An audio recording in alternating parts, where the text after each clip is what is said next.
अमेरिकी राष्ट्रपति Donald Trump के टैरिफ वाले नहले पर अपने टैरिफ का दहला चीनी राष्ट्रपति शी जिनपिंग ने चल दिया है। इस टैरिफ वॉर से जहां बड़े देश अपना बाहुबल दिखवाना चाहते हैं, वहीं इसकी मार शेयर बाजार पर भी पड़ी है। इसको समझने के लिए देखिए हमारे सहयोगी हिमांशु शेखर की ये report. India very tough, very tough. Trump ने टैरिफ का हंटर चलाया तो दुनिया भर के शेयर मार्केट को चोट पहुंची। शुक्रवार को दुनिया के बड़े स्टॉक मार्केट्स में उथल-पुथल उस वक्त और बढ़ गई जब चीन ने अमेरिकी टैरिफ के विरोध में जवाबी कार्रवाई करते हुए 34% का टैरिफ लगाने का ऐलान कर दिया।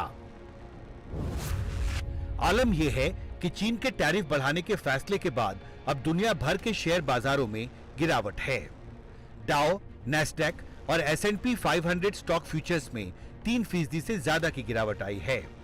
यूरोप के इक्विटी इंडेक्स 4% से ज्यादा गिरे हैं। इस गिरावट के बाद इस साल की सारी बढ़त खत्म हो गई है। 10 साल के ट्रेजरी यील्ड में 14 बेसिस पॉइंट की गिरावट आई। देखिए, जो रेसिप्रोकल टैरिफ जो 57 कंट्रीज पे लगाया गया है, उसके सिवा एक MFN टैरिफ है। MFN टैरिफ यूएस में बहुत कम है, करीब एवरेज MFN टैरिफ 3% है। और जो 57 कंट्रीज पे उन पे अलग अलग टैरिफ लगाया गया है। उन्होंने ये भी बोला है कि एक 10% एडिशनल टैरिफ सब कंट्री पे लगेगा, जो टैरिफ इफेक्टिव हो रहा है 5 अप्रैल से। तो 5 अप्रैल से 8 अप्रैल तक 10% एडिशनल टैरिफ सब कंट्री पे लगेगा। तो ये MFN टैरिफ होगा। मान लीजिए MFN किसी प्रोडक्ट पे 3 है तो 3 + 10 होगा।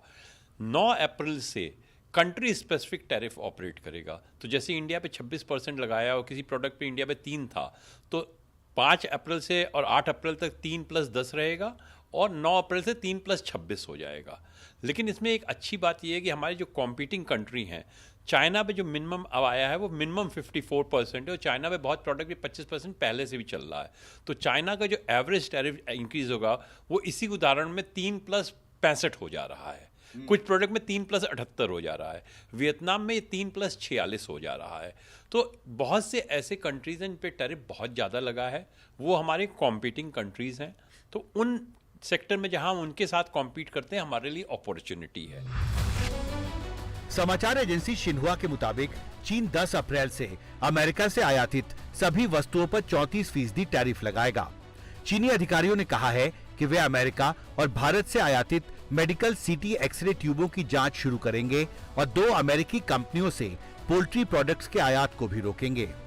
उधर अंतर्राष्ट्रीय बाजार में बढ़ती अनिश्चितता के बीच भारतीय एक्सपोर्टरों का आकलन है कि अमेरिका के रेसिप्रोकल टैरिफ लगाने से अगले 2 से 3 साल में भारतीय एक्सपोर्टरों को काफी ज्यादा फायदा हो सकता है। भारतीय एक्सपोर्टरों की संस्था federation of Indian export organisation का आकलन है कि जिस तरह ट्रंप प्रशासन ने भारत के प्रतियोगी देशों जैसे चीन और वियतनाम के खिलाफ काफी ज्यादा रेसिप्रोकल टैरिफ लगाया है, उसकी वजह से अंतर्राष्ट्रीय मार्केट में भारतीय एक्सपोर्टरों के लिए $50 बिलियन से भी ज्यादा का एक नया मार्केट खुल सकता है। लेकिन इसका फायदा उठाने के लिए भारतीय एक्सपोर्टरों को भी अपने बिजनेस का काफी ज्यादा विस्तार करना होगा। हालांकि शेयर बाजार पर इसका अभी सकारात्मक असर नहीं हुआ है। BSE 1.2% या 931 अंक गिरकर 75,365 अंक पर बंद हुआ, जबकि निफ्टी 1.49% या 346 अंक गिरकर 22,904 पर बंद हुआ। मार्केट आज थोड़ा डाउन है, लेकिन कल उछाल भी भरेगा। इन सब के बीच ग्लोबल टैरिफ वॉर की वजह से भारतीय एक्सपोर्टरों की चुनौतियां भी बढ़ेंगी और नए बाजार भी खुलेंगे।